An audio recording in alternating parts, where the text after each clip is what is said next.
الرجیم بسم اللہ الرحمن الرحیم الحمدللہ کما هو اہل والصلاة والسلام علی محمد وآلہ الطیبین الطاہرین اللہم وفقنا وجمیع المشتغلین للعلم والعمل الصالح بحرمت محمد وآلہ الطیبین الطاہرین۔ بسم اللہ الرحمن الرحیم۔ درس قرآن بسلسلہ انس قرآن اور فہم قرآن در نظر وارثان قرآن، توفیق خداوند متعال سے سورہ بقرہ جو ہے وہ جاری ہے، اور آج اس کی 3 آیات انشاءاللہ اس کا ترجمہ اور پیغام، آیت نمبر 195 سے لے کر 197 تک۔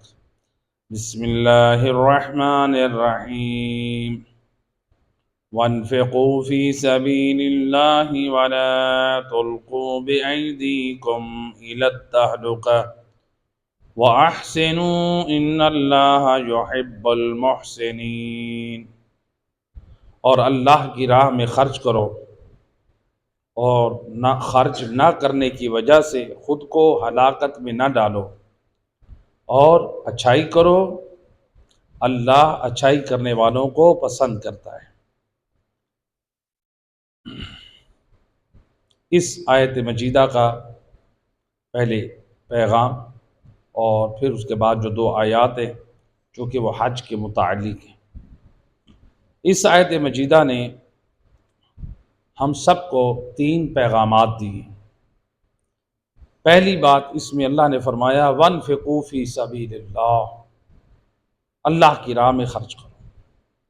دوسرا فرمایا وَلَا تُلْقُوا بِأَيْدِيكُمْ إِلَى التَّهْلُكَةِ، خود کو ہلاکت میں نہ ڈالو۔ تیسرا فرمایا وَأَحْسِنُوا إِنَّ اللَّهَ يُحِبُّ الْمُحْسِنِينَ، اچھے کام کرو، اللہ اچھے کام کرنے والوں کو دوست رکھتا ہے۔ 3 پیغام۔ اب دیکھتے ہیں اللہ نے جو فرمایا وَانفِقُوا فِي سَبِيلِ اللَّهِ، اس سے مراد کیا کیا ہو سکتا ہے؟ اللہ کی راہ میں خرچ کرنا کون کون سے مقامات ہو سکتے ہیں؟ اگر اس کی فہرست ہم بیان کرنے بیٹھیں تو شاید میرا خیال ہے جو علماء کی کاوش اور محنتوں سے انفاق فی سبیل اللہ، جو ائمہ ہدیٰ کی روایات سے، اور انفاق فی سبیل اللہ کے جو مصادیق ہیں، تو شاید ہو سکتا ہے ہمارے گھنٹے کا درس اسی فہرست میں آ جائے۔ تو بہرحال ہم جو اہم چیزیں ہیں انفاق فی سبیل اللہ، اس کی یعنی انفاق فی سبیل اللہ کی اہمیت کو بیان کریں گے۔ جو موارد ہیں اہم ہیں۔ پہلی بات یہ ہے کہ قرآن نے کہا کہ وَانفِقُوا فِي سَبِيلِ اللَّهِ، انفاق کرو اللہ کی راہ میں۔ تو انفاق کرو اللہ کی راہ میں، اس سے مراد ایک معنی یہ ہے یعنی معاشرے میں جو لوگ ضرورت مند ہیں مادی امور میں، ان کی مدد کی جائے، یہ ہے انفاق فی سبیل اللہ۔ یعنی آپ نے دیکھا کوئی مومن ہے، اس کے بچوں کے پاس پڑھنے کا کوئی سلسلہ نہیں، وہ کما تو رہا ہے، اس کے پاس سلسلے روزگار ہے، لیکن وہ اس کے اخراجات کے لیے ناکافی ہے، تو پھر اسلام کہتا ہے ایسے شخص کی آپ جو ہے وہ کیا ہے معاملت کرو۔ ہاں اسلام یہ بھی کہتا ہے جو لوگ سست اور کاہل ہیں، اپنا بوجھ لوگوں پہ ڈالنا چاہتے ہیں، وہ کہتے ہیں ہم بیٹھ کے کھائیں اور لوگ ہمیں غریب سمجھ کے دے جائیں، اس میں اسلام کہتا ہے پھر ایسے لوگوں کی آپ مدد اور ہیلپ نہ کرو، کیونکہ یہ دوسرے لوگوں کے حق میں ڈاکہ ڈال رہا ہے۔ جو خود کمائے، روزگار کی تلاش میں نکلے، روزگار نہ ملے یا اس کو جو ملے اور اس کے ضروریات کو پورا نہ کرے، اسلام کہتا ہے اس کی مدد کرو۔ اس لیے آیت اللہ سیستانی کیا کہتے ہیں، جو لوگ سست اور کاہل ہیں آپ ان کو زکوٰۃ فطرہ نہیں دے سکتے۔ جو لوگ سست اور کاہل ہیں، اگر وہ سادات ہیں آپ ان کو سہمی سادات میں سے نہیں دے سکتے۔ جو لوگ سست اور کاہل ہیں آپ اس کو ماہ رمضان کے روزوں کے یا دیگر کفارات کے پیسے نہیں دے سکتے۔ جو لوگ سست اور کاہل ہیں آپ ان کو رد مظالم کے پیسے نہیں دے سکتے۔ یہ ایک بہت بڑی شرعی ذمہ داری ہوتی ہے، آپ لوگ تو دے دیتے ہیں علماء کو، تو یہ بوجھ سارا کس کی گردن پہ ہوتا ہے؟ علماء کی گردن۔ اب قیامت والے دن وہ ان کا حساب ہوگا اور خدا کی بارگاہ ہوگا، آپ لوگ تو آزاد ہو گئے۔ تو لہٰذا انفاق فی سبیل اللہ کے موارد ہیں۔ تو پہلی بات یہ کہ معاشرے میں جو ضرورت مند ہیں، مستحق ہوں، ان کے اوپر انفاق کیا جائے۔ نمبر دو، انفاق فی سبیل اللہ کے موارد میں سے جو ابرز مصداق ہے وہ ہے زکوٰۃ دینا، اور وہ ہے خمس دینا۔ اللہ کی راہ میں خرچ کرو۔ تو اللہ کی راہ میں یہ جو ہم زکوٰۃ نکالیں گے، اللہ نے زکوٰۃ کا مصرف بتایا ہے کہ زکوٰۃ کو کہاں کہاں خرچ کرنا ہے۔ اللہ نے خمس کے بارے میں بھی بتایا ہے قرآن میں سورہ 10ویں پارے میں کہ خمس کس کس کا حصہ ہے۔ تو جب ہم زکوٰۃ اور خمس ادا کر رہے ہیں تو وہ حقداروں تک جب حق پہنچے گا تو یہی تو انفاق فی سبیل اللہ ہے۔ تو جو لوگ خمس اور زکوٰۃ روکتے ہیں وہ حقیقت میں کیا کرتے ہیں؟ حقداروں کو ان کے حق سے محروم کرتے ہیں۔ قیامت والے دن ان کا مقدمہ خدا کی بارگاہ میں ہو۔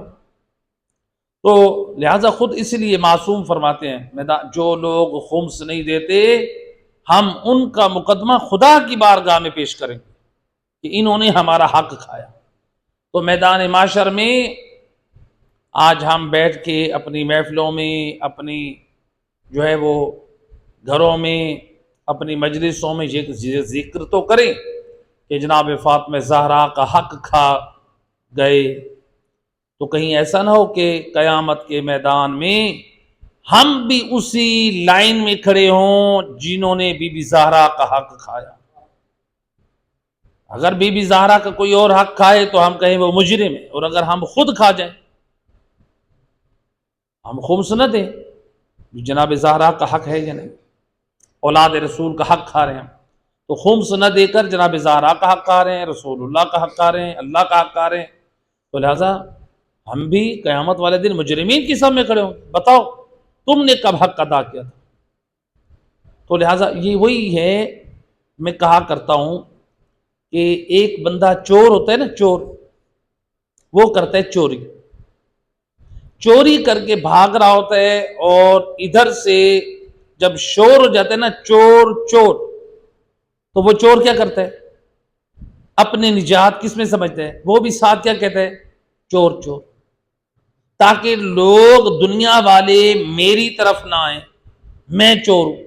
اپنا دفاع اور اپنے بچاؤ کے لیے وہ بھی چور چور کی صدا لگاتا ہے۔ جو لوگ خمس نہیں دے رہے، بی بی زہرا کا حق چرا رہے ہیں، حق کھا رہے ہیں، جو حق کھا جائیں ان کو تو چور کہیں، خود بی بی کا حق کھا کے کیا وہ چور نہیں ہے؟ یعنی یہ تو دوسروں کو چور چور کہہ رہے ہیں، خود چور ہیں اپنے عمل سے، بی بی زہرا کا حق کھا کے غاصب بن گئے۔ اور ادھر سے پھر کیا کہتے ہیں؟ بی بی کا جو بھی حق کھا جائے وہ غاصب ہے، جو بھی کھا جائے وہ چور ہے۔ تو آپ بھی تو غاصب اور چور بن گئے، اور پھر جو خمس نہیں دیں گے پھر اٹیک کریں گے علماء پر۔ یہ علماء سادات کو نہیں دیتے، علماء خود کھا جاتے ہیں۔ اچھا، کھاتے جو خود کھاتے ہیں نا سادات کا حق اور امام کا حق، دیتے وہ نہیں، اور الزام تراشی کس پہ ہوتی ہے؟ علماء پر۔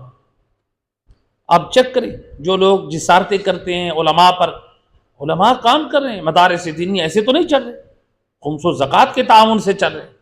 تو بہرحال اللہ تعالی ہدایت فرمائے، صلوات پڑھ دے محمد محمد وال۔ تو انفاق فی سبیل اللہ، اس میں زکوٰۃ اور خمس۔ دوسرا اس میں انفاق فی سبیل اللہ میں جو یہ ہے دوسرا۔ تیسرا، ہمارے معاشرے میں انفاق فی سبیل اللہ کا بہترین مصداق ہے کہ تعلیم دین اور ترویج دین، یہ انفاق فی سبیل اللہ کے موارد میں سے، یعنی آپ لوگوں کے مادی مسائل حل کریں، انفاق فی سبیل اللہ، آپ واجبات ادا کریں، خمس و زکوٰۃ، یہ انفاق فی سبیل اللہ، آپ اسی طرح سے اللہ کے دین اور ترویج، مذہب آل محمد کی ترویج اور تعلیم کے لیے خرچ کریں، یہ بھی انفاق فی سبیل اللہ، اور خود خمس و زکوٰۃ ترویج دین کے لیے بہترین جو ہے مدد ہے۔ اس لیے ہمارے فقہا فرماتے ہیں جو مذہب اہل بیت ہے اس کی حفاظت ہم سب پر واجب ہے، اور مذہب اہل بیت کی جو حفاظت موجودہ دور میں ہے اس کا بہترین طریقہ ہے اس کی حفاظت کے لیے خمس و زکوٰۃ کو صرف کر کے ادا کر کے اس مذہب کی حفاظت کی جائے۔ کیسے کی جائے؟ علماء کرام فقہا اپنا کام کریں گے، علماء اپنا کام کریں گے، مجھ جیسا طالب علم ممبر رسول پہ آ کے وہ اپنا کام کرے گا۔ لہٰذا یہ جو ہے دین کی ترویج اور تعلیم، یہ جو ہے مذہب آل محمد کی حفاظت ہے، تو اس کے اوپر خمس خرچ ہوتا ہے، اس کے اوپر خمس صرف کیا جاتا ہے۔ تو اس لیے آیت اللہ سستانی فرماتے ہیں کہ جو مخیر حضرات ہیں، مالدار ہیں، ان کے اوپر احتیاط واجب۔ جن علاقوں میں ترویج دین موقوف ہو جائے پیسہ خرچ کرنے پر، آیت اللہ سستانی کہتے ہیں خمس و زکوٰۃ سے ہٹ کر اپنے مال میں سے پیسہ خرچ کریں تاکہ دین خدا کی ترویج ہو، دین آل محمد کی تعلیمات عام ہوں۔ یعنی اس قدر اہم ہے۔ خود دیکھ لیں عملی ثبوت اہل بیت اطہار نے کتنی قربانیاں دی ہیں دین اسلام کی ترویج کے۔ امام حسین علیہ السلام خود کو قربان کر رہے، امام حسین علیہ السلام اولاد کو قربان کرے، سب کچھ قربان ہو رہا ہے، کس کے لیے؟ اللہ کے دین کی بقا، ترویج اور حفاظت کے لیے۔ یعنی امام حسین علیہ السلام اپنا قیمتی سرمایہ اسلام کی بقا اور ترویج اور حفاظت کے لیے قربان کریں، اور ہمارے پاس چند پیسے نہیں، ہمارے پاس وقت ہی نہیں ہے اس دین کو سیکھنے کے لیے۔ کتنے لوگ ہیں گھروں میں آرام کرتے ہیں، دین کی تعلیم کی رغبت اور شوق نہیں ہے، اب بس صرف دعا کرتے ہیں امام زمانہ علیہ السلام تشریف لے آئیں۔ امام زمانہ علیہ السلام کی جو تشریف لے آئیں گے وہ انہوں نے زمانہ جاہلیت کے ہمیں قصے سنانے ہیں؟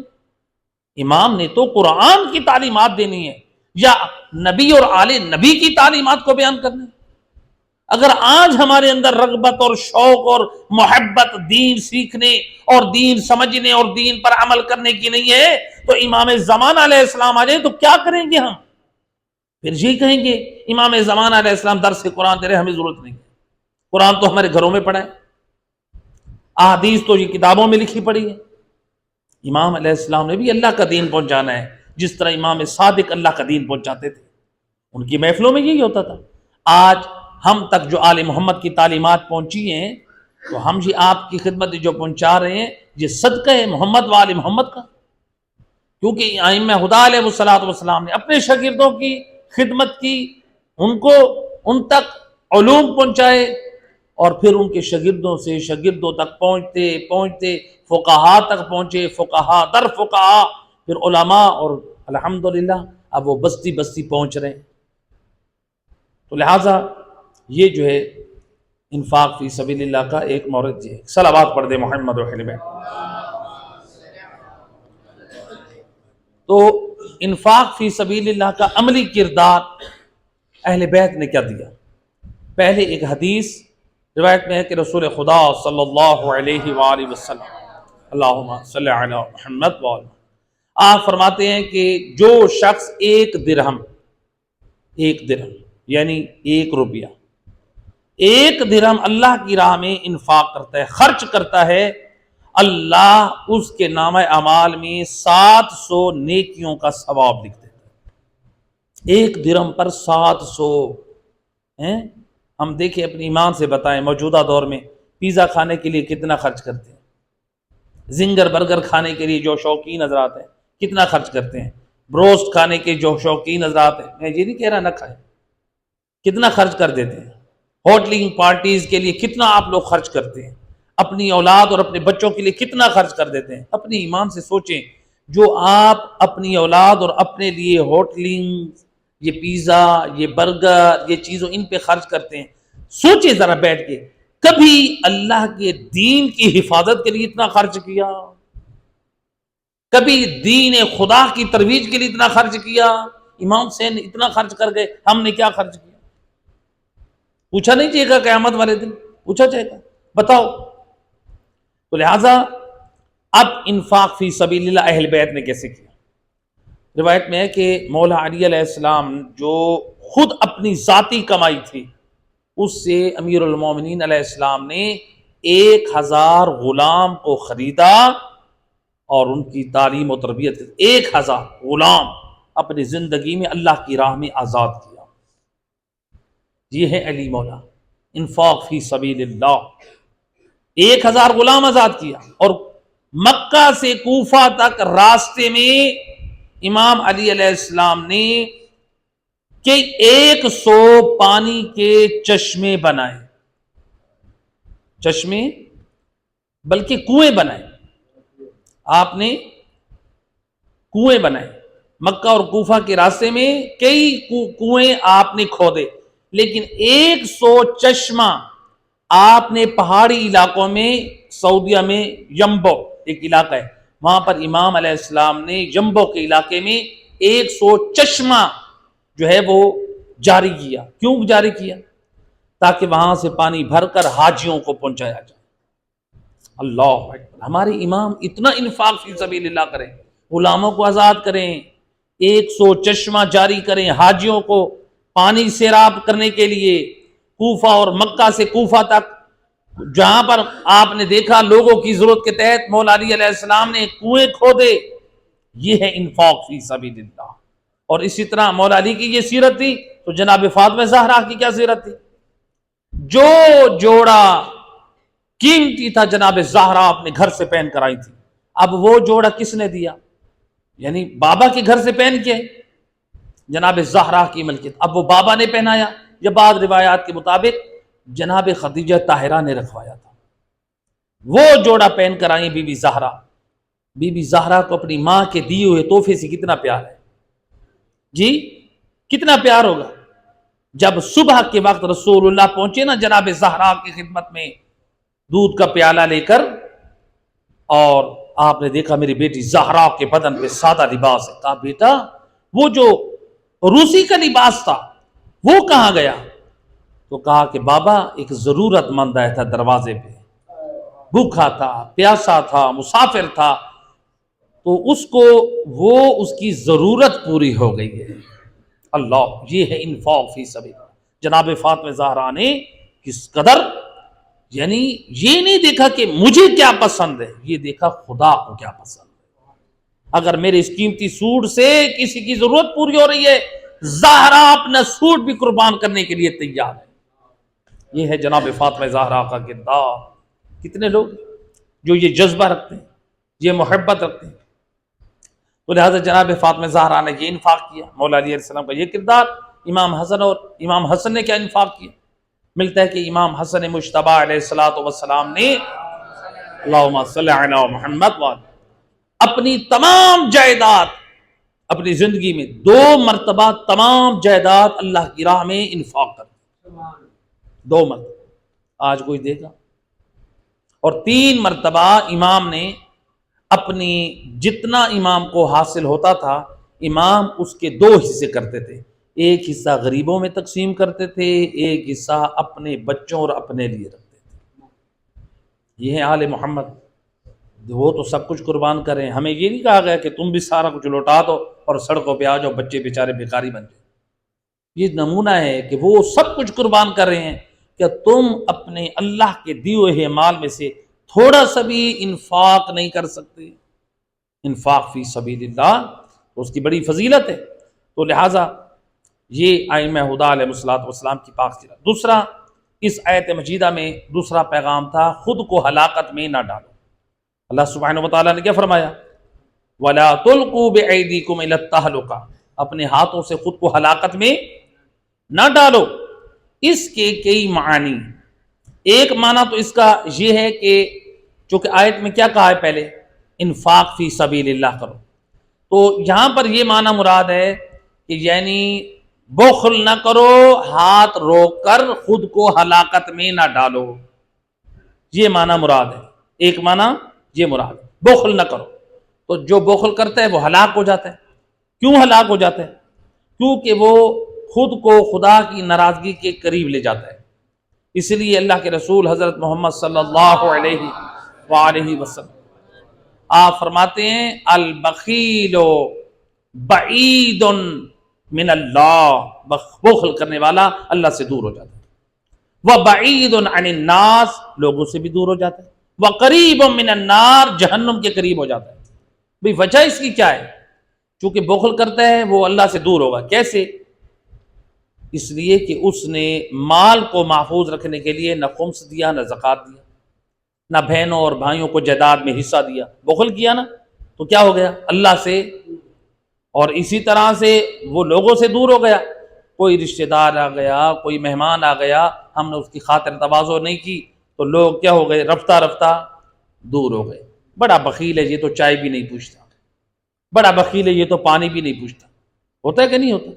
تو بخل انسان کو لوگوں سے بھی دور کر دیتا ہے اور خدا سے بھی دور کر دیتے ہیں۔ اور مولا علی علیہ السلام اتنا پیارا فرمان ہے نہج البلاغہ میں، امام فرماتے اللہ انسان کو پورے سال کے خرچے کے مطابق رزق عطا کرتا ہے۔ تو اس میں سوچتا ہوں کہ دیکھیں ہم کس قدر جو ہے وہ قرآن اور اہل بیت سے دور ہے۔ جب اللہ پورے سال کا رزق ہمیں دیتا ہے، ہماری جو سالانہ بجٹ ہوتا ہے اس کے مطابق دیتا ہے، مولا کہہ رہے ہیں، اور زبان عصمت و صداقت سے کہہ رہے ہیں، تو یعنی گویا امام یہ سمجھا رہے ہیں بخل کرو گے تو پھر بخل کے مطابق رزق ملے گا، سخی بنو گے تو اللہ نے سخاوت کے مطابق رزق دے گا۔ بندہ وہ معاملہ کرے اللہ سے، جو شخص بھی اللہ سے بدگمان ہے جو بخل سے کام لیتے ہیں، کیوں؟ وہ کہتے ہیں میں نے خرچ کیا تو میرا مال کم ہو جائے گا، جبکہ اللہ نے قرآن میں اور اہل بیت نے حدیث میں فرمایا تم ایک خرچ کرو گے اللہ 70 گنا عطا کرے گا۔ ایمان ہونا چاہیے۔ ہم کہتے ہیں جو بنا ہے اسی کو محفوظ رکھیں، اس کی حفاظت خرچ کرنے پہ، اس کی برکت بھی خرچ کرنے پہ ہے۔ تو لہٰذا اس لیے دیکھیں جو لوگ بخل کرتے ہیں تو اس لیے اللہ کے رسول حضرت محمد صلی اللہ علیہ وآلہ وسلم آپ فرماتے ہیں جاہل سخی احب الی اللہ من عابد بخیل۔ رسول اللہ فرماتے ہیں دو شخص ہیں، ایک جاہل ہے لیکن ہے سخی، ایک عبادت گزار ہے لیکن بخیل ہے۔ اللہ کے رسول فرماتے ہیں خدا کو وہ جاہل زیادہ پسند ہے جو سخاوت کرتا ہے۔ اللہ کہتے ہیں تیری عبادتیں تجھے مبارک ہو، تو صرف عبادتوں پہ زور دے رہا ہے، انفاق فی سبیل اللہ نہیں کر رہا۔ تو نے عبادتوں سے کیا سیکھا؟ قربانی کا جذبہ سیکھا نہیں ہے، خرچ کرنے کا درس لیا نہیں ہے۔ تو لہٰذا یہ، اور پھر سید رسول نے دوسرے مقام پہ فرمایا ابخل الناس من بخلا بما افترض اللہ علیہ۔ اللہ کے رسول فرماتے ہیں کائنات میں سب سے بڑا بخیل وہ شخص ہے جس کے اوپر واجبات ہوں اور پھر وہ ان کو ادا کرنے میں بخل کرے۔ زکوٰۃ واجب ہو گئی، ہم دیں گے تو مال کم ہو جائے گا، خمس دیا مال کم ہو جائے گا، حج کیا مال کم ہو جائے گا، بہن بھائیوں کو حصہ دیا تو پھر میرا حصہ کم ہو جائے گا، ہے کہ نہیں؟ کتنے لوگ سوچتے ہیں خدا پہ بھروسہ نہیں، ان واجبات کو ادا کریں اپنی اولاد کے لیے، ہم اتنا کچھ چھوڑ کے جائیں، اپنی قبریں اور اپنا حساب سیاہ کر کے جائیں، لہٰذا اللہ پہ بھروسہ رکھیں۔ صلوات پڑھ دیں محمد۔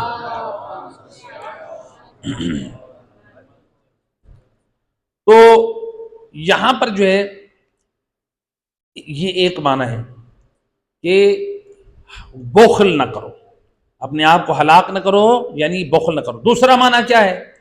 اس میں معنی مراد ہے اسراف نہ کرو، ولا تلقوا بأیدیکم الی التہلکہ، خود کو جو ہے کیا نہ کرو، ہلاکت میں نہ ڈالو۔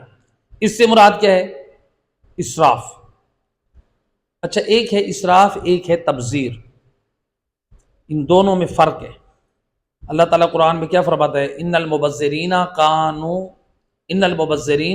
من اخوان الشیاطین، جو تبذیر کرنے والے ہیں وہ شیطانوں کے بھائی ہیں۔ اور اسراف کرنے والوں کے بارے میں بھی اللہ نے فرمایا کہ اللہ ان کو دوست نہیں رکھتا، دونوں کو ناپسند کیا۔ اسراف اور تبذیر کیا ہے؟ تو اس آیت نے کہا کہ اپنے آپ کو ہاتھوں سے خود کو ہلاکت میں نہ ڈالو، یعنی اسراف نہ کرو، اسراف نہ کرو، یعنی جو ضرورت کا ہے وہ خرچ کرو۔ اسراف کس کو کہتے ہیں؟ اسراف کہتے ہیں جو آپ کی ضرورت ہے، بنیادی چیز ہے، اس کے لیے آپ کو ضرورت ہے، آپ اس میں زیادہ خرچ کر دیں، اس کو کہتے ہیں اسراف۔ اس کو کیا کہتے ہیں؟ اسراف۔ مثال کے طور پہ آپ کی شان کا تقاضا یہ ہے کہ آپ 2000 والا سوٹ پہنیں، ہر بندے کی شان اپنا تقاضا کرتی ہے، مثال کے طور پہ ایک شخص ہے 2000 والا 1500 والا سوٹ پہنے گا، کسی شخص کی شان تقاضا کرے وہ 5000 والا سوٹ پہنے، کسی کی شان تقاضا کرے وہ 10,000 والا سوٹ پہنے، جیسے جیسے کسی کا منصب بڑا ہوتا ہے اس کی شان تقاضا کرتی ہے۔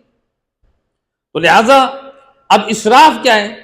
اسراف ہے بنیادی خرچے سے بڑھ کر اس میں خرچہ کرنا، اس کو کہتے ہیں اسراف۔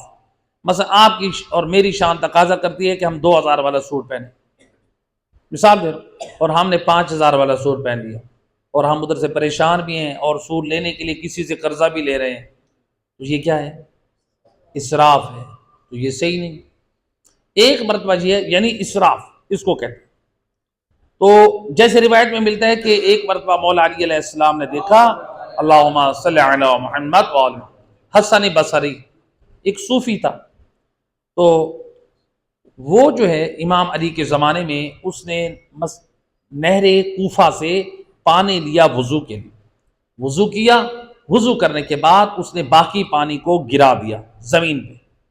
مولا علی علیہ السلام نے فرمایا تم نے یہ اسراف کیا، یعنی ضرورت پورا کرنے کے بعد اب حق بنتا تھا اس پانی کو نہر میں ڈالتے، تم نے ضائع کیا، کیوں کیا؟ تو اس نے اپنی اصلاح کی بجائے کیا کہا کہ میں نے تھوڑا سا پانی گرا دیا تو مجھ سے حساب ہو۔ آپ نے اتنا نہر و صفین میں، نہروان و صفین میں لوگوں کا خون بہایا، آپ سے حساب نہیں ہوگا۔ مولا علی علیہ السلام نے پھر کیا فرمایا؟ تیری زبان پہ شیطان سوار ہو چکا ہے، میں علی تیری اصلاح کرتا ہوں، تو میرے اندر عیب تلاش کرتا ہے۔ تو لہٰذا امام علیہ السلام کا جہاد تو حق تھا، یہ اسراف کہاں سے حق ہو گیا؟ تو لہٰذا یعنی اس میں ہمیں یہ بھی بتایا گیا ہے کہ کوئی ہماری اصلاح کرے تو تھوڑا سا اپنے آپ پہ قابو رکھے، ظاہری بات نفس امارہ انسان کرنا پسند کرتا ہے۔ تو بہرحال اسراف مولا علی علیہ السلام اہل بیت نے پسند نہیں کیا۔ ایک ہوتا ہے تبذیر۔ تبذیر کس کو کہتے ہیں؟ جس کو اللہ نے قرآن میں کیا فرمایا؟ ان المبذرین من اخوان الشیاطین، جو فضول خرچی کرتے ہیں وہ شیطانوں کے بھائی ہیں۔ وہ کیا ہے؟ تبذیر کہتے ہیں جس کا بنیادی کوئی خرچہ ہی نہ ہو، بس انسان ویسے جو ہے نا غیر ضروری طور پہ خرچہ کرنا، اس کو کہتے ہیں تبذیر۔ وہ کیا ہوتا ہے؟ وہ یہ ہوتا ہے مثلا مثال کے طور پہ موجودہ دور میں اس کی اگر میں مثال دوں، لوگ شوقیہ طور پہ جاتے ہیں ایک خوبصورت بلی لے آتے ہیں نا، کیا اس کی گھر میں ضرورت ہوتی ہے؟ تو اس بلی کا تقاضا ہوتا ہے؟ نہیں ہوتا نا۔ یا شوقیہ طور پہ کتا لے آتے ہیں، اس کی ضرورت ہوتی ہے؟ شوقیہ طور پہ کتے پالتے ہیں، بلیاں پالتے ہیں، یہ تبذیر میں سے ہے۔ اور قرآن کیا کہہ رہے ہیں؟ جو تبذیر کرتے ہیں وہ شیطانوں کے بھائی ہیں۔ تو گویا شوقیہ بلیاں اور کتے پالنے والے قرآن کی نگاہ میں شیطانوں کے بھائی ہیں۔ جو چیزیں اہل بیت نے تعلیم دی ہیں وہ ہمارے گھروں میں نہیں۔ ائمہ خدا علیہ السلام کی سیرت اٹھا کے دیکھیں، وہاں پر کبوتر پالنے کا حکم ہے، وہاں پر بکریاں پالنے کا حکم ہے، وہاں پر حلال جانوروں کے پالنے کا حکم۔ تو لہذا بعض لوگ اچھا سوال کرتے ہیں کہ طوطے گھر میں رکھ سکتے ہیں؟ آیت اللہ سستانی نے جو طوطے کی بہت ساری اقسام ہیں، ان کے نزدیک طوطا حلال جانور ہے۔ طوطا حلال جانور، صرف پالنا حلال جائز نہیں ہے بلکہ طوطوں کا کھانا بھی جائز ہے۔ تو جو ہے بار تو خاص شرائط ہوتی ہے۔ تو آپ کہیں کہ یہ کیا، اب طوطے بھی ہم کھانا شروع کرتے ہیں؟ ہمارے یہاں بار ایک نہیں، ایک حکم شرعی تو ہے نا۔ کسی علاقے میں مثلا کوئی ایسا سرد علاقہ ہو، وہاں پہ جو ہے وہ گرم غذا کی ضرورت ہو، جو برفانی علاقے ہوتے ہیں، آپ کے یہاں نہیں کھائے جاتے نا، وہاں پر تو تقاضا کیا جاتا ہے۔ تو بعض بیماریوں کے علاج کے لیے بھی ڈاکٹر کہتے ہیں جی صلوات پڑھ دے محمد اللہم صلی علی۔ یہ پیچھے سے مومنین تھوڑا آگے تشریف لے آئیں تاکہ بعد میں آنے والے اہل ایمان کو زحمت نہ ہو۔ صلوات پڑھتے ہوئے آگے آ جائیں، صلوات اللہم صلی علی۔ یہ بات واضح ہو گئی اسراف اور تبذیر کس کو کہتے ہیں۔ تو یہ ہے دوسرا معنی، ولا تلقوا بأیدیکم الی التہلکہ، خود سے اپنے آپ کو اپنے ہاتھوں سے ہلاکت میں نہ ڈالو۔ تیسرا معنی یہ کیا گیا ہے کہ ہلاکت میں نہ ڈالو یعنی خود کو قتل نہ کرو۔ تیسرا معنی کیا کیا گیا؟ خود کو قتل نہ کرو، اپنی جان کے دشمن نہ بنو۔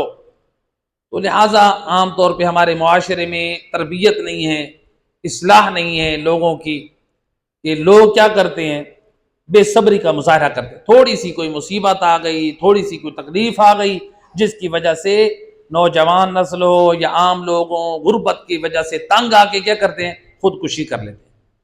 تو یہاں پر میں سمجھتا ہوں مجھ جیسے طالب علم ہوں، علماء ہوں، واعظین ہوں، ممبر پر آنے والے ہوں اور دیندار لوگ ہوں، ان کو چاہیے کہ یہ کیا کریں، خطبات جمعہ میں ان چیزوں کے اوپر توجہ دلانی چاہیے، ہماری قوم کو، ہماری نسل کو، مجالس اعظام میں ان کے اوپر توجہ دینی چاہیے، اسی طرح دروس میں توجہ دینی چاہیے، اور عام محفلوں میں کہ خودکشی حرام ہے۔ حقیقت میں ہمارے مجالس اور خطبہ جمعہ اور دینی پروگراموں میں انبیاء علیہ الصلوۃ والسلام کی پاک سیرت کو بیان کیا جائے اور ائمہ ہدیٰ کی سیرت کو بیان کیا جائے، جس میں یہ بتایا جائے کہ دیکھو مصائب پر، تکالیف پر کیسے انہوں نے صبر کیا، تو خدا کی رضا پر راضی رہے۔ تو تکالیف اور مصیبتوں کے سامنے جو ہے وہ ایسا نہ ہو حرام قدم نہیں اٹھائیں، بلکہ صبر اور شکر کی زندگی گزاریں۔ حضرت ایوب پر کتنے مصائب ہیں، 7 بیٹے مر گئے، بیویاں چھوڑ کر چلی گئیں، سارے باغات جل گئے، سارے جانور مر گئے ہیں، اور اتنے مصائب، اتنی پریشانیاں ہیں، اس کے باوجود حضرت ایوب علیہ السلام ایک لمحے کے لیے بھی زبان پر ایسا جملہ نہیں لائے جو اللہ کی نافرمانی شمار ہو۔ یہ تعلیمات ہمارے ممبروں سے بیان ہوں گی تو ہمارے جوان، ہماری نسلیں حرام اور غلط قدم نہیں اٹھائیں گی۔ تو عام طور پہ یہ خودکشی وہی نوجوان، وہی لوگ کرتے ہیں، عورتیں مرد کرتے ہیں جو دین سے دور ہوتے ہیں، جو قرآن سے دور ہوتے ہیں، اہل بیت کی تعلیمات سے دور ہوتے ہیں۔ وہ سمجھتے ہیں کہ ہم شاید خودکشی کر کے ہم سکون پا جائیں گے، دنیاوی مشکلات سے نجات پا جائیں گے۔ ان کو یہ پتہ نہیں ہے ہم دنیاوی مشکلات سے تو اپنے آپ کا چھٹکارا پا رہے ہیں، اس سے بڑی مصیبت کی طرف ہم جا رہے ہیں۔ کیوں؟ جو خودکشی کر رہا ہے اس کے بعد کوئی توبہ نہیں ہے۔ جب توبہ نہیں ہے تو اس کے بعد سیدھا کہاں جانا ہے؟ اس کی قبر جہنم کا گڑھا ہوگا اور آخرت میں اس کے لیے جہنم ہے۔ اور اللہ تعالیٰ نے قرآن میں واضح ارشاد فرمایا وَمَن يَقْتُلْ مُؤْمِنًا مُتَعَمِّدًا فَجَزَاؤُهُ جَهَنَّمُ، جو شخص کسی مومن کو جان بوجھ کے قتل کرتا ہے اس کی جزا جہنم ہے، چاہے وہ کسی اور کو قتل کرے چاہے وہ خود کرے۔ اور آج کل تو جو مثلا ڈاکٹرز وہ بھی کتنا قتل کر رہے ہیں، جو والدین جاتے ہیں بھئی ہمیں یہ بچہ نہیں چاہیے، بچے کی صفائی کرانے کے لیے، اور ادھر سے وہ ٹیبلٹ دے دیتے ہیں یا بچے دانے کی صفائی کرتے ہیں چند پیسوں کی خاطر، وہ بھی نہیں دیکھتے شرعی اعتبار سے ہمارے لیے عمل کیسا ہے، وہ بھی کیا کرتے ہیں، صفائی کر دیتے ہیں، چند پیسوں کی خاطر حرام کرتے ہیں۔ ایران اور عراق میں ایسے ڈاکٹرز موجود ہیں، ہمیں جانتے ہیں، جو یہ کام نہیں کرتے۔ کوئی خاتون چلی جائے، خدا گواہ ہے، جب ہم جاتے تھے اپنی فیملی کے ساتھ، اگر کوئی ایسا کبھی اتفاق ہوتا، کوئی فیملی آتی کہ ہمیں یہ بچہ نہیں چاہیے، ڈاکٹر ڈانٹتی تھی تمہیں شرم نہیں آتی، قتل کرانے آئی ہو، حرام کرنے، مجھ سے قتل کروانا چاہتی ہو، ڈاکٹر ڈانٹ رہی ہے۔ اللہ اکبر، یہ تربیت ہے وہاں کے علماء کی۔ تو لہٰذا یہ ضرورت ہماری مجالس، ہماری محافل علمی ہوں، تربیتی ہوں، اصلاحی ہوں، تب ہمارے معاشرے میں اسلام اور دین آ سکتا ہے۔ صلوات پڑھ دے محمد صلی اللہ علیہ محمد۔ ایک معنی، یہ 3 معنی ہو گئے، خود کو اللہ تعالیٰ کہہ رہے ہلاکت میں نہ ڈالو، وَلَا تُلْقُوا بِأَيْدِيكُمْ إِلَى التَّهْلُكَةِ، خود کو ہلاکت میں نہ ڈالو۔ ایک معنی اس کا مراد یہ لیا گیا ہے کہ یعنی خود کو گناہوں میں اتنا غرق نہ کرو کہ پھر تم اللہ کی رحمت سے مایوس ہو جاؤ۔ بعض لوگ ہوتے ہیں نا گناہ در گناہ کرتے، گناہ در گناہ کرتے، وہ کیا کہتے ہیں، ہمارے جو یہ گناہ بخشے نہیں جائیں گے لہٰذا اب ہم اور گناہ کرتے جاتے ہیں، وہ ہو جاتے اللہ کی رحمت سے مایوس۔ اور اللہ کی رحمت سے مایوس ہونا کیا ہے؟ یہ کفر ہے اور اللہ کے ساتھ بدگمانی ہے، جس کی معصومین نے بھی مذمت کی اور قرآن نے بھی مذمت کی۔ تو لہٰذا اس لیے اللہ سبحانہ و تعالیٰ نے قرآن میں منافقین اور مشرکین کی صفت کو بیان کیا ہے، وہ اللہ سے بدگمان ہوتے ہیں اور وہ اللہ کی رحمت سے نا امید ہوتے ہیں۔ اللہ فرماتا ہے وَيُعَذِّبُ الْمُنَافِقِينَ وَالْمُنَافِقَاتِ، منافق مرد اور عورتیں ان کو عذاب دیا جائے گا، والمشرکین والمشرکات، مشرک مرد اور عورتوں کو عذاب دیا جائے گا، الزانین باللہ ظن السوء، یہ جو اللہ کے اوپر بدگمانی رکھتے ہیں تو یہ اللہ کے اوپر کیا بدگمانی رکھتے ہیں؟ ہمارے گناہ اتنے ہیں اور جو اللہ تعالی ہمیں معاف نہیں کرے. تو اللہ سبحانہ و تعالی معاف کرنے والا ہے. ہمارا گناہ جتنا بڑا بھی ہو اللہ کی رحمت سے بڑا نہیں ہے. ہمیشہ اللہ کی رحمت کی امید رکھنی چاہیے اور انسان کو اپنی غلطیوں کو سدھارنے کی کوشش کرنی چاہیے. صلوات پڑھ دے محمد. آخری اس آیت مجیدہ میں تیسرا پیغام. پہلا پیغام کیا تھا؟ انفاق فی سبیل اللہ.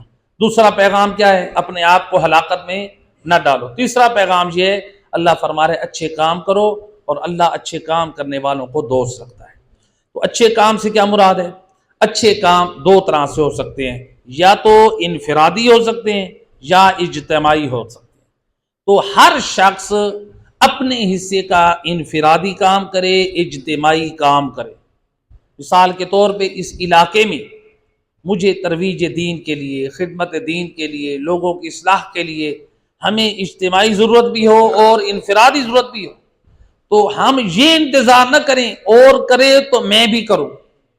ہم میں سے ہر شخص یہ دیکھے میں اپنا فریضہ ادا کروں. میں نے میری قبر اکیلی ہے، میرا حساب اکیلا ہے، لہذا چاہے ہمارے اس علاقے میں ہو، پوری کائنات میں، چاہے مجتہد ہو، چاہے علماء ہوں، واعظین ہوں، خطباء ہوں، دیندار ہوں، عام لوگ ہوں، سب کے اوپر اجتماعی ذمہ داریاں بھی ہیں اور انفرادی ذمہ داریاں بھی ہیں، اور سب سے قیامت والے دن علیحدہ علیحدہ حساب ہوگا. مجتہد سے بھی علیحدہ حساب، عالم سے بھی علیحدہ حساب، آپ سے بھی، مجھ سے بھی، سب سے پوچھا بتاؤ آپ نے کیا کیا؟ آپ کے علاقے میں دین کی خدمت کی ضرورت تھی، آپ نے کیا کیا؟ مولانا صاحب آپ صرف دوسروں پہ باتیں کرتے رہ گئے، آپ نے کیا کیا؟ اور فلاں صاحب آپ علماء پہ باتیں کرتے رہے، آپ نے دین کی خاطر کیا کیا؟ آپ نے دین پہ کتنا خرچ کیا؟ آپ دین کی تعلیم کے لیے کتنے لوگوں کو رغبت اور شوق دلاتے رہے؟ ہم سے سب سے سوال ہوگا. ہم میں سے کوئی نہ نبی ہے نہ امام ہے، ہم سے خطا ہو سکتی، عمدن کوئی غلطی نہ کرے، ساہون ہو سکتی ہے، غفلت ہو سکتی ہے. اللہ غفور اور رحیم ہے. کوشش کریں اپنے آپ کو سدھارنے اور اپنے واجبات کو ادا کرنے کی طرف. صلوات پڑھ دے محمد رحمۃ اللہ. تو لہذا اس میں کہا گیا کہ اچھے عمل کرنے والوں کو اللہ سبحانہ و تعالی دوست رکھتا ہے. تو دین کی ترویج یہ ایک بہترین اچھا عمل ہے. دین کی ترویج کریں، لوگوں کو رغبت دلائیں، لوگوں کو شوق دلائیں.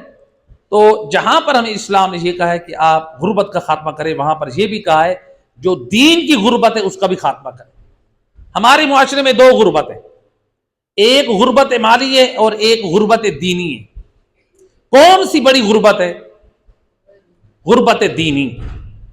کیوں؟ اس لیے کہ مال کی غربت کے بغیر، مال کی غربت ہو تو آپ زندگی گزار سکتے ہیں فاقوں کے ساتھ، تکلیفوں کے ساتھ، لیکن آپ کے ایمان کو خطرہ نہیں. اینڈ کیا ہے؟ بالفر فاقے ہو گئی، بھوک ہو گئی، پیاس ہو گئی، اینڈ کیا ہے؟ موت. جہنم تو نہیں جائیں گے نا. لیکن اگر کسی کے پاس دین کی غربت ہوئی، دین نہ ہوا، وہ عیاشیوں کے ساتھ زندگی گزارتا رہا، مال کے ساتھ زندگی گزارتا رہا، ایسی رومز میں بیٹھتا رہا، وہ فسق و فجور کی زندگی گزارتا رہا، مال پہ ناز کرتا رہا، تو لہٰذا اب اس کی زندگی کیا ہوگی؟ دیر سے مرے بالفرض، لیکن آخرت اور قبر کو برباد کر گیا. تو لہٰذا دو غربتیں. پہلی جو سب سے اہم ہے وہ دین کی غربت ہے، اس کو مٹانا چاہیے. ہم عام طور پہ لوگوں کی مالی غربت کو مٹانے کی فکر کرتے ہیں. اس بیچارے کی بل نہیں ہے، اس کے گھر کھانے پینے کی کوئی چیز نہیں ہے، ان بیچاروں کے پاس کپڑے نہیں ہیں. یہ فکر اچھی ہے، خدمت ہونی چاہیے. ائمہ اہل بیت کرتے تھے، اپنے کاندھوں پہ بوریاں رکھ کے جاتے تھے، لوگوں کی ضرورت پوری کرتے تھے. لیکن ائمہ اہل بیت کے صرف یہی کام کرتے تھے یا لوگوں کی ہدایت بھی کرتے تھے؟ یہ جو نہج البلاغہ کے خطبے ہیں یہ کہاں دیے تھے؟ لوگوں کو دیے تھے نا. جو نہج البلاغہ میں فرمودات ہے وہ کہاں تھے؟ وہ لوگوں میں بیان کیے تھے نا. یہ تو نہج البلاغہ مختصر ہے، مولا علی علیہ السلام کا کلام. نہ جانے کتنی پاک سیرت مولا علی کی فرمودات کی شکل میں دیگر کتابوں میں موجود ہے. مولا کی دیگر اخلاقیات، مولا کی ایک دعاؤں مناجات کی کتاب ہے صحیفہ علاویہ، بہترین کتاب ہے. جیسے آپ صحیفہ کاملہ پڑھتے ہیں، مولا علیہ السلام کی مناجات کی کتاب ہے صحیفہ علاویہ. وہ دعائیں تو پڑھیں. مولا علی اپنے اللہ سے کیا راز و نیاز کر رہے ہیں، خدا کو کیسے یاد کرتے ہیں، کیسی مناجات کرتے ہیں. صلوات پڑھ دیجئے محمد. تو لہٰذا یہ ہمیں اس بات کی طرف متوجہ کیا گیا ہے. تو ہمیں سیرت کی طرف، پاک سیرت اور پاک کردار کی طرف ہمیں دیکھنا چاہیے. تو موجودہ دور میں اب دیکھیں روایت ہے، رسول اللہ نے خود اپنے اصحاب سے فرمایا. کیا فرمایا آپ نے فرمایا ما اخاف، یہ بعض روایتوں میں ما اخشى علیکم الفقر، میں تم لوگوں کے فقر و فاقہ، تنگ دستی کے بارے میں خوف زدہ نہیں، بلکہ میں اس وجہ سے پریشان ہوں، مجھے ڈر ہے کہ تمہارے پاس کہیں دنیا زیادہ نہ ہو جائے، جس طرح پہلے والے لوگوں نے دنیا کی خاطر اپنے دین کا سودا کر دیا، اپنا دین برباد کر بیٹھے. مجھے یہ ڈر ہے تم بھی اپنا دین برباد نہ کر بیٹھے. تو رسول اللہ فرما رہے ہیں مجھے تمہاری مالی پریشانی نہیں ہے کہ تم غریب ہو، مجھے یہ پریشانی ہے تمہارا دین برباد نہ ہو جائے. ہم کتنی فکر مند ہیں اپنی اولاد کے لیے، ہم اولاد کے لیے، ہم اولاد کی دنیا کے لیے ان کا دین قربان کر دیتے. نماز کی فکر نہیں ہوگی، اولاد کو شوق دلائیں، رغبت دلائیں، ہیں جی، اور دیگر واجبات کی طرف بھی اولاد کو شوق اور رغبت دلائیں.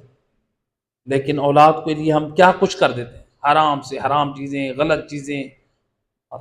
والدین سے بھی قیامت والے دن سوال ہوگا. صلوات پڑھ دیں محمد. آیت نمبر 194، اس آیت مجیدہ میں اور اس کے بعد والی آیت میں اللہ سبحانہ و تعالیٰ نے حج کا ذکر کیا ہے. کیا فرمایا؟ بسم اللہ الرحمن الرحیم وَأَتِمُّوا الْحَجَّ وَالْعُمْرَةَ لِلَّهِ فَإِنْ أُحْصِرْتُمْ فَمَا اسْتَيْسَرَ مِنَ الْهَدْيِ وَلَا تَحْلِقُوا رُؤُوسَكُمْ حَتَّى يَبْلُغَ الْهَدْيُ مَحِلَّهُ وَمَنْ كَانَ مِنْكُمْ مَرِيضًا أَوْ بِهِ أَذًى مِّن رَّأْسِهِ فَفِدْيَةٌ مِّن صِيَامٍ أَوْ صَدَقَةٍ. یہ آیت مجیدہ آخر تک. تو بہرحال اس آیت مجیدہ میں اللہ سبحانہ و تعالی نے چند چیزوں کی طرف متوجہ کیا، چند احکام جو حج کے متعلق ہیں ان کو بیان کیا. تو وہ حج کے احکام، اس کا جو ہے وہ یہ جو جتنے احکام بیان کیے ہیں تو انشاءاللہ وہ ہم اس طرح بیان کریں گے کہ ترجمہ بھی خود اسی میں آ جائے گا. تو لہٰذا اس لیے نہ میں پوری آیت پڑھ رہا ہوں نہ اس کا ترجمہ کر رہا ہوں. تو اس آیت 196 میں اللہ سبحانہ و تعالیٰ فریضہ حج کو بیان کر رہا ہے، حج کے وجوب کو. حج کی اہمیت جو اہل بیت اطہار نے بتائی وہ کون سی ہے؟ روایت امام محمد باقر علیہ الصلوۃ والسلام، اللہم صلی علی محمد وآلہ. امام فرماتے ہیں ثلاثۃ مع ثوابہن فی الآخرہ، تین کام ایسے ہیں جن کا ثواب کے ساتھ، آخرت میں ثواب کے ساتھ دنیا میں بھی فائدہ ہے. تین کام، کیا فرمایا آپ نے؟ تین کام ایسے جن کا آخرت میں ثواب بھی ہے اور دنیا میں فائدہ بھی ہے. پہلا کام امام فرماتے الحج ینفی الفقر، جو شخص حج کرتا ہے اللہ اس کی غربت کو ختم کر دیتا ہے. آج لوگ یہ سوچتے ہیں ہم 10-12 لاکھ کا حج کریں گے تو ہم تو فقیر ہو جائیں گے. امام زبان عصمت سے فرما رہے حج کرو اللہ تمہاری غربت دور کر دے. اور اسی بات کیا جو ہے وہ دوسرا کردار ہمارے پاس جو نمونہ پہنچا جب رسول اعظم صلی اللہ علیہ وآلہ وسلم، اللہم صلی علی محمد وآلہ، آپ زندگی کے پہلے اور آخری حج کے لیے جب گئے اور اس حج میں مولا علی بھی ساتھ تھے، اس حج میں جناب فاطمہ زہرا بھی ساتھ تھی، اس حج میں امام حسن مجتبیٰ بھی ساتھ تھے، اس حج میں امام حسین علیہ السلام بھی ساتھ تھے. یہ پہلا حج تھا جس میں پنجتن پاک تھے اور آخری حج تھا جس میں پنجتن پاک تھے. یہی اور اسی حج کے سفر میں غدیر خم میں مولا علی کی ولایت کا اعلان کیا تھا. تو جب غدیر خم میں رسول اللہ نے خطبہ دیا تھا، بڑا عظیم الشان خطبہ ہے، اس خطبے میں رسول اعظم صلی اللہ علیہ وآلہ وسلم نے آپ نے فرمایا یا معاشر الناس، اپنے اصحاب کو سب کو خطاب کیا، اے لوگو حج البیت، اللہ کے گھر کا حج کرو، فما وردہ اہل بیت الا استغنوا، اور جو گھرانے اللہ کے گھر کا حج کرتے ہیں اللہ اس کی برکت سے ان کو امیر بنا دیتا ہے، ولا تخلفوا عنہ الا افتقروا، اور جو لوگ اللہ کے گھر کا حج نہیں کرتے، جو گھر رسول اللہ فرماتے اللہ ان کو تنگ دست اور فقیر کر دیتا ہے۔ اب بتائیں جن کے پاس ہو وہ حج پہ نہ جائے؟ اللہ کے رسول کیا فرما رہے ہیں؟ وہ تنگ دستی اور فقیری کے لیے تیار ہو جائے۔ لہٰذا کوشش کریں کہ حج کا فریضہ پہلی فرصت میں انسان ادا کرے۔ تو برکت کے طور پہ اس حدیث کو مکمل کر دیں جو امام نے فرمائی کہ پہلی چیز حج کیا کرتی ہے؟ حج سے غربت تنگ دستی دور ہو جاتی ہے۔ دوسرا فرمایا وَالصَّدَقَةُ تَدْفَعُ الْبَلِيَّةَ، صدقہ وہ عمل ہے جس سے بلائیں دور ہو جاتی ہیں۔ وَالْبِرُّ يَزِيدُ فِي الْعُمْرِ، اور نیکی کے کام سے انسان کی زندگی لمبی ہوتی ہے، نیکی کا کام۔ تو نیکی کے کام یہاں پر بر سے مراد جو ہے یہ والدین کے ساتھ نیکی بھی ہو سکتی ہے، چونکہ روایات میں اس کی بڑی تاکید ہے، وَبِرُّ الْوَالِدَيْنِ۔ تو لہٰذا یہ کام ہے تین جس سے انسان کو آخرت میں بھی ثواب ملتا ہے، غربت بھی دور ہوتی ہے، اور انسان سے بلائیں بھی دور ہوتی ہیں، اور انسان کی عمر بھی زیادہ ہوتی ہے۔ تین کام ہے۔ تو بہرحال حج کی یہاں پر اہمیت اور فضیلت کہ اسی لیے آپ دیکھیں ائمہ خدا علیہ الصلوۃ والسلام کی تعلیمات میں کہ امام حسین علیہ السلام نے 25 حج پیدل کیے یا 30 حج، امام حسن مجتبیٰ علیہ السلام نے پیدل حج کیے 25 حج، ائمہ خدا علیہ السلام، رسول اللہ یعنی حج پہ گئے، کتنی اہمیت حامل تھی، یعنی حسن و حسین یعنی معصوم بچوں کو بھی حج پہ ساتھ لے گئے، یہ حج کی اہمیت ہے۔ حالانکہ وہ زمانہ فل گرمی کا زمانہ تھا۔ اگر آپ کو خطبہ غدیر علماء سے سنتے ہیں کہ جب رسول اللہ خطبہ دے رہے تھے تو لوگوں نے اپنی چادروں کو کیا کیا تھا؟ اپنی چادروں کو پاؤں اور سروں پہ دے رکھا تھا، پاؤں بھی نہ چلیں اور سروں پہ دھوپ بھی نہ آئے۔ شدت کی گرمی میں یہ حج کیا تھا، اور جس میں امام حسن امام حسین بھی معصوم بچے تھے۔ تو بہرحال حج کی بڑی اہمیت ہے، تو اللہ تعالی ہم سب کو توفیق دے۔ صلوات پڑھ دے محمد محمد۔ تو یہ تھی حج کی اہمیت اہل بیت کی تعلیمات کی نظر میں۔ اب حج کا مختصر خاکہ، حج کے اعمال ہیں کیا؟ دیکھیں حج کی 3 قسمیں ہیں، ایک ہوتا ہے حج افراد، ایک ہے قران، اور ایک ہے حج تمتع۔ جو حج افراد اور قران ہے یہ مکہ میں رہنے والے اور اطراف مکہ والوں کے لیے، تو لہٰذا وہ اسی احرام میں، عمرے کے احرام میں ہی وہ حج کرتے ہیں۔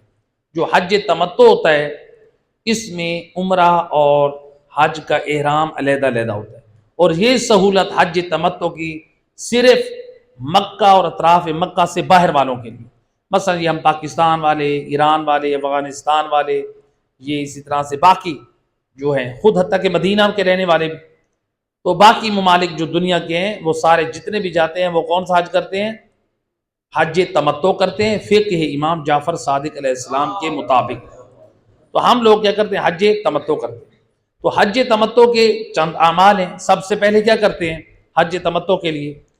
شوال، ذیقعد اور ذی الحج، ان 3 ماہ میں یعنی کوئی شخص جو بھی جاتا ہے حج کے لیے وہ احرام باندھتا ہے عمرے تمتع کا، یا شوال میں یا ذیقعد میں یا ذی الحج کے ابتدائی دنوں میں۔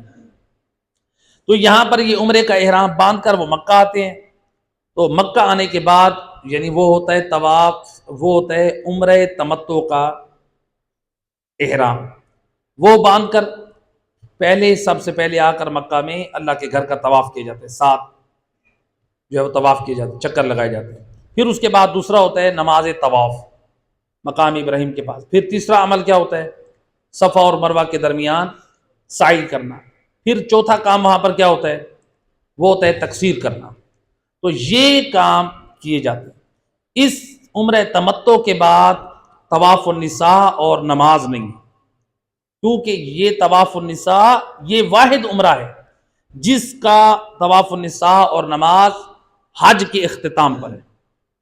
تو لہٰذا یہ جب اعمال انجام دے دیے، اس کے بعد حاجی جو ہے وہ احرام سے آزاد ہو کے پھر وہ انتظار کرتے ہیں مکہ میں، وہاں رہتے ہیں، جو 40 دن والے ہیں یا مثلا 30 دن والے ہیں، جتنے دن والے بھی ہوں، تو پھر وہ انتظار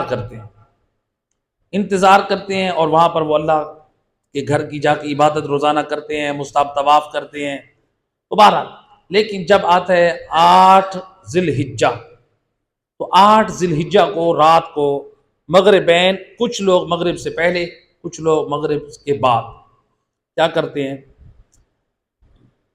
مسجد الحرام میں یا پھر پورے مکہ میں فقہا اجازت دیتے ہیں آپ مسجد الحرام میں جائیں، مستحب ہے، لیکن پورے مکہ میں اپنے ہوٹل میں یا کسی جگہ پہ بھی آپ حج کا احرام باندھیں گے، حج تمتع کا احرام باندھیں گے، تو یہ 8 ذی الحجہ کو مغرب سے پہلے یا مغرب کے بعد تو احرام باندھ کے آپ پھر سارے حاجی کہاں جاتے ہیں، یہ جاتے ہیں عرفات میں، جس کو رکن اعظم کہا گیا ہے، یعنی حج کا سب سے بڑا رکن، اگر عرفات کے میدان میں کوئی نہ جائے تو اس کا حج باطل ہے۔ تو لہٰذا میدان عرفات، اس لیے روایات میں ملتا ہے کہ جو شخص میدان عرفات میں جاتا ہے نا، وہ گناہوں سے ایسے پاک ہو جاتا ہے کہ جیسے ماں کے شکم سے بغیر گناہوں کے پیدا ہوا۔ تو یا تو میدان عرفات میں جائے یا پھر ماہ رمضان کا انتظار کرے، تو جو ان دونوں مواقع پہ اپنے آپ کو نہ بخشوا جا سکے تو کائنات کا بدبخت اور بدترین انسان ہے۔ تو بہرحال 9 ذی الحجہ کی رات کو سارے لوگ عرفات کے میدان جاتے ہیں، لیکن وہاں پر صبح سے پہلے پہنچنا ہوتا ہے۔ ہم سب نے فقہ جعفریہ والوں نے، چونکہ چھت والی گاڑی ہوتی ہے تو سورج نکلنے سے پہلے، تو وہاں پہ جب پہنچ گئے تو نیت کرتے ہیں عرفات کے میدان میں 9 ذی الحجہ کو زوال سے لے کر غروب تک وہاں پر دعائیں پڑھی جاتی ہیں، دعائے عرفہ پڑھی جاتی ہے، مجلس پڑھی جاتی ہے، ذکر خدا۔ تو بہرحال 9 ذی الحجہ کے دن آپ لوگ سمجھتے ہیں کہ حاجی لوگ حج کر رہے ہیں، لیکن حاجی لوگ سارے میدان عرفات میں وہاں پر یہ دعا پڑھ رہے ہوتے ہیں یا مجلس یا ذکر خدا، کوئی بھی اور کام نہیں ہوتا اس حال میں۔ تو بہرحال میدان عرفات میں یہ کرتے ہیں، پھر نماز مغرب عشاء پڑھنے کے بعد کچھ پہلے نکل آتے ہیں، نماز مغرب کا وقت جیسے ہی ہوتا ہے نکل آتے ہیں، کچھ لوگ مغرب، ہمارے جو شیعہ حضرات ہیں مغرب اور عشاء پڑھنے کے بعد وہاں سے پھر نکلتے ہیں، پھر آتے ہیں مزدلفہ کے مقام پر۔ حج کا یہ جو عمل شروع ہوا، احرام باندھ کر آئے، ایک نمبر 2 میدان عرفات میں گزارا، زور سے مغرب تک 2 ہو گئے، یہ 13 اعمال ہیں، یہ 2 ہو گئے۔ تیسرا عمل عرفات سے پھر آتے ہیں گاڑیوں پہ، ریل گاڑی پہ یا بسوں کے ذریعے سے مزدلفہ مشعر الحرام میں، وہاں پر صبح تک رات گزارنی ہوتی ہے، سو کے گزاریں، جاگ کے گزاریں، وہاں پر جو ہے آپ صبح تک رہیں گے، یہ تیسرا عمل ہو گیا۔ پھر اس کے بعد مزدلفہ سے نکلتے ہیں صبح کی نماز کے وقت، مینا کی طرف آتے ہیں جہاں پر شیطان ہے 3، ان چھوٹے شیطان کو کنکر مارنے ہوتے ہیں 7، اس کو کنکر مارنے کے بعد پھر آپ مینا میں اپنے خیموں میں آ جائیں گے۔ جب آپ اپنے خیمے میں آئیں گے تو پھر آپ کے جو کاروان کا بڑا ہے وہ آپ کو اطلاع دے گا کہ آپ کی قربانی ہو چکی ہے۔ آپ کی قربانی جب ہو جائے گی تو پھر اس کے بعد جو پہلا حج کر رہے ہیں ان کے لیے پھر واجب ہے کہ وہ اپنا سر منڈوائیں۔ تو لہٰذا آیت اللہ سستانی کی جو مقلدین ہیں اس میں آغا سستان نے اجازت دی ہے کہ وہ جو ماشین، باریک مشین ہے 0 نمبر، وہ بھی لگا سکتے ہیں، کافی ہے، لیکن مستحب ہے کہ وہ استرے کے ساتھ گنج کروائیں۔ تو لہٰذا وہاں پہ باہر بہت سارے لوگ ہوتے ہیں، پھر بلیڈنگ ہوتی ہے، خون نکلتا ہے، تو بعض لوگ احتیاط کرتے ہیں، وہ 0 والی مشین لگاتے ہیں، لیکن بعض علماء اجازت نہیں دیتے۔ بہرحال جو جس کا مقلد ہے وہ اس کی طرف رجوع کرے۔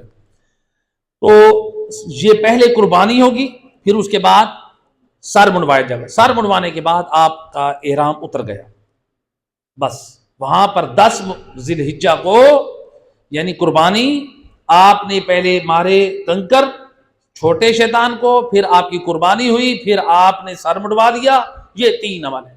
اس کے بعد سارا دن آپ اپنے خیموں میں آرام کریں گے تھکاوٹ اور تکلیف کی وجہ سے۔ پھر اس کے بعد 11 اور 12 کی رات مینا میں ٹھہرنی ہے، اور پھر 11 اور 12 والے دن پھر آپ نے تینوں شیطانوں کو ساتھ ساتھ کنکر مارنی۔ مینا میں آپ کے خیمے ہیں، آپ فاصلے سے جائیں گے، ان کو کنکر مار کے آئیں گے۔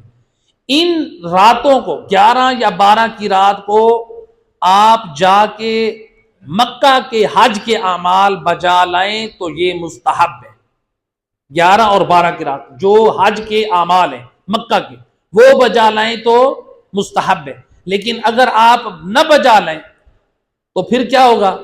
آپ 11 اور 12 کی رات بھی یہی رہیں، دن کو بھی یہی رہیں، کیونکہ یہ آپ کو جو کنکر مارنے ہیں وہ آپ کو صبح کو مارنے ہوتے ہیں، رات کو نہیں مارنے ہوتے۔ تو صبح کو آپ یہ ماریں گے، زوال سے مثلا پہلے آپ کنکر مار لیں گے، تو 12 والے دن کنکر ماریں گے، زوال جیسے ہی ہوگا اس کے بعد آپ مینا کا میدان چھوڑ دیں گے۔ تو لہٰذا میدان 12 چھوڑ کے آپ لوگ اپنے ہوٹلوں میں یا اپنے رہائش پہ آ جائیں گے۔ تو جب وہاں پر آ جائیں گے تو چونکہ آپ نے حج والے اعمال جو مکہ کے وہ تو انجام نہیں دیے، وہ مستحب تھا 12 یا 13 کی رات کو انجام دیں۔ تو آیت اللہ سستانی کیا کہتے ہیں؟ وہ کہتے ہیں کہ پورا مہینہ ماہ ذی الحجہ اپنے مقلدین کو اجازت دی، وہ کہتے ہیں پورا ذی الحجہ آخری 30 ذی الحجہ تک آپ حج کے اعمال باقی انجام دے سکتے ہیں۔ تو اس میں یہ ہوتا ہے کہ جو حاجی لوگ جاتے ہیں، چونکہ 11 12 13 کی رات کو فل رش ہوتا ہے، تو انسان بدن کے ساتھ بدن ہوتا ہے، اور یعنی اتنا ہوتا ہے کہ یعنی ہڈیاں ٹوٹنے کا خدشہ ہوتا ہے، اتنا رش ہوتا ہے۔ تو بہرحال تو اللہ تعالیٰ آپ سب کو اور ہم سب کو توفیق عطا فرمائے۔ تو جو لوگ ماشاءاللہ حج کر چکے ہیں وہ اس سے آگاہ ہیں، تو وہ جو ہے یہ ان لوگوں کے لیے جو نیچے سے طواف کر رہے ہوتے ہیں۔ تو اب جو ہے یہ جنہوں نے 12 13 کو حج نہیں کیا، جب 13 کو حج وہ رش کم ہو جاتا ہے، پھر 14 15 تو رش کم ہو جاتا ہے، چونکہ حاجی بہت سارے چلے جاتے ہیں۔ تو 30 تک آغا سستانی اجازت دیتے ہیں کہ آپ حج کے اعمال انجام دے سکتے ہیں۔ وہ کون سے حج کے اعمال ہیں؟ حج کے اعمال یہ ہیں کہ پھر آپ نے جو حج کے لیے وہاں سے اعمال پہلے احرام باندھ کر گئے تھے، وہ تو احرام آپ کو کھل گیا، آپ اب کپڑوں میں، تو کپڑوں میں رہتے ہوئے پاک صاف کپڑوں میں، اس میں احرام باندھنے کی ضرورت نہیں ہے۔ تو آپ اس کے بعد جو حج کے اعمال ہیں وہ کون سے کریں گے؟ آپ نے پھر طواف کرنا ہے، 7 چکر لگانے کعبہ کے، پھر 2 رکعت نماز پڑھنی ہے آپ نے، حج تمتع کا طواف، پھر 2 رکعت نماز، پھر اس کے بعد آپ کہاں جائیں گے؟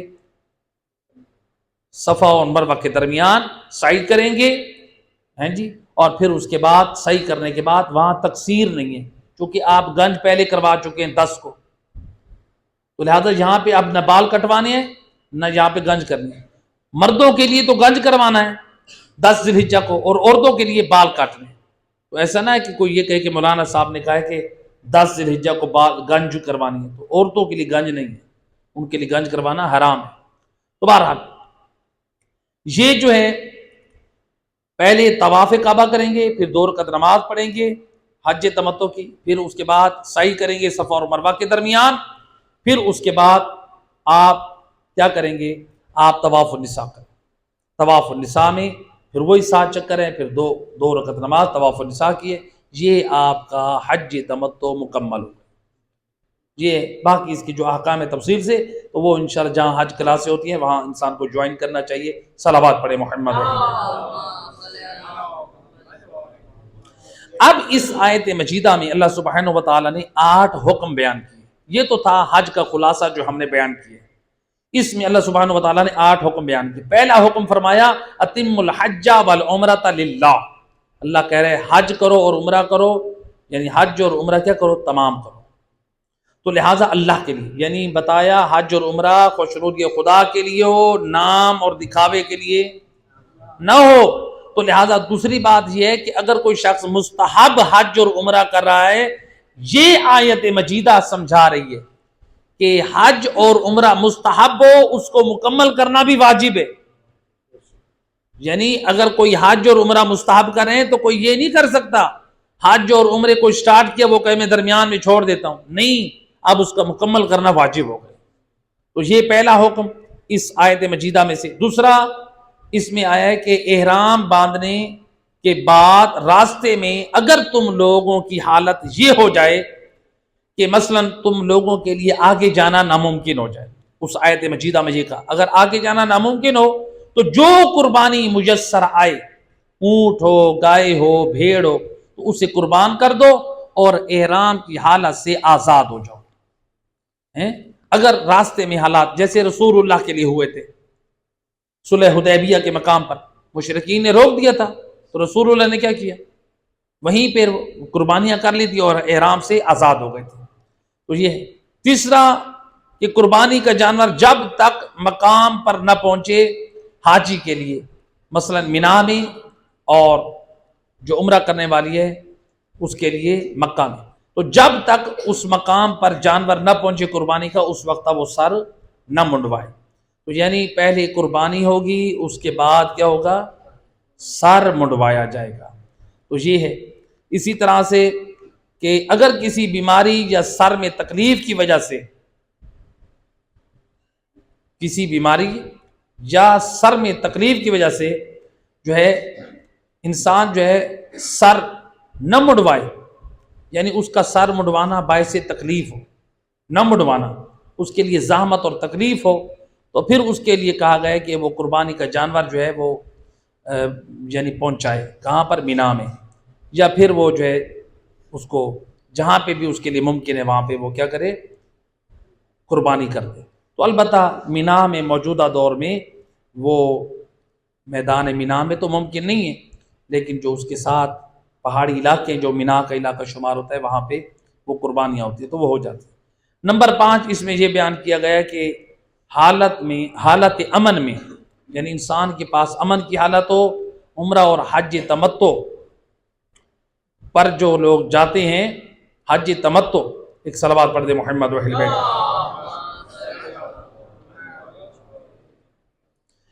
حالت امن میں عمرہ اور حج تمتع بجا لانے کے بعد جو قربانی میسر آئے، مثلا اونٹ یا گائے یا بھیڑ یا بکری، اسے مینا میں خالصتاً اللہ کے لیے قربان کرنی ہے، تو اس میں یعنی کوئی ریاکاری نہ ہو۔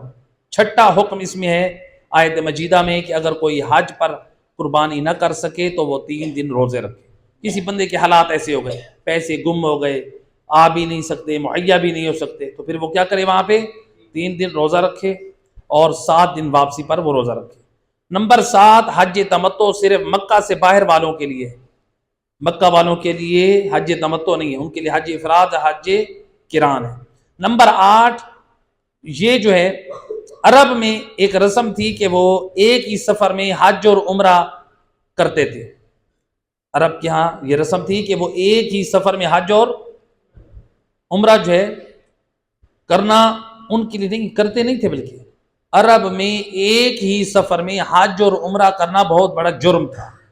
اللہ سبحانہ و تعالیٰ نے ان کی اس رسم کی اصلاح کی کہ یہ تم نے کہاں سے بنا لیا، تو لہٰذا ایک ہی سفر میں حج اور عمرہ کرنا جائز ہے، جیسا کہ ہم لوگ حج تمتع کرنے جاتے ہیں تو ایک ہی سفر ہوتا ہے نا ہمارا، ہم ایسے تو نہیں کہ پہلے عمرہ کر کے واپس آ جائیں پھر ہم حج پہ جائیں، تو لہٰذا اس کی اللہ سبحانہ و تعالیٰ نے اصلاح فرمائی۔